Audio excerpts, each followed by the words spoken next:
In many ways, it is dreamlike. The difference is there's like all these textures that don't exist in a dream. You know, there's responsibilities, there's audience that you feel responsibility for, there's a studio you feel responsibility to, there's people's time and talent that you're asking of, and there's worry. And in dreams, you're sort of living in one dimension, and in life, you have wonderful, unique, strange, once-in-a-lifetime experiences that are extraordinary, but they're filled with real human beings, and it just kind of makes it that much better than a dream, if possible.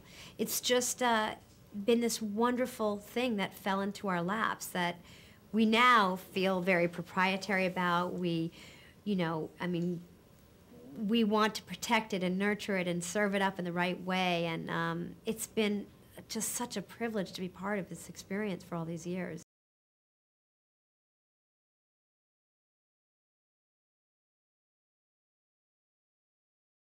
Well, I think that is everything that she talks about in the beginning of the movie, this narration. You know, she says that, you know, people come to New York looking for labels and love. And labels can be anything, you know, whether it's a job, a title, you know, merchandise, material things. And love can be love with friends or love with a romantic partner or love with a family. And it's how you pursue that love that changes. And so, yes, this story is about friendship and love and pursuing love, but it's also about forgiveness. And that comes with pursuing love. And I think it's a wonderfully smart story about where we were and where we are now. And I think, you know, bringing Jennifer Hudson in was so smart because not only is she just beautiful to look at on screen, but she brings a sense of that idealism of coming to New York and what it means and the definition and this as a destination point, and also this real innocence about falling in love and the ease and the simplicity of it rather than the complexity. So I think it's, you know, a great accomplishment on Michael Patrick's part that he's been able to weave all this into the screenplay.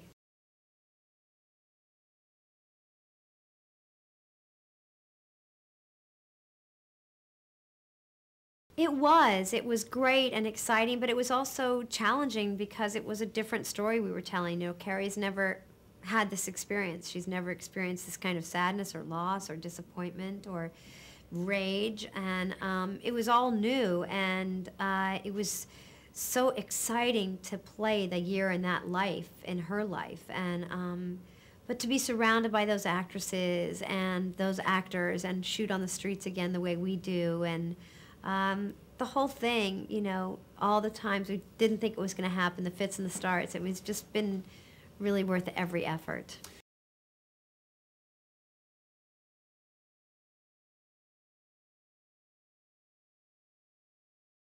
Well, I'm very proud of the association, and you know, there's a lot of people that I think are ambassadors, great ambassadors of our city, but we do recognize, Cynthia and I, because we live here, that, and I'm sure Kim too, that there's an association, and it's such a privilege because we were, you know, from here. We've lived here our whole lives, and the city means a lot to us, and we see all the promise and the potential. So it's wonderful to be identified in this way with this city, and it, I don't know, you feel very proud.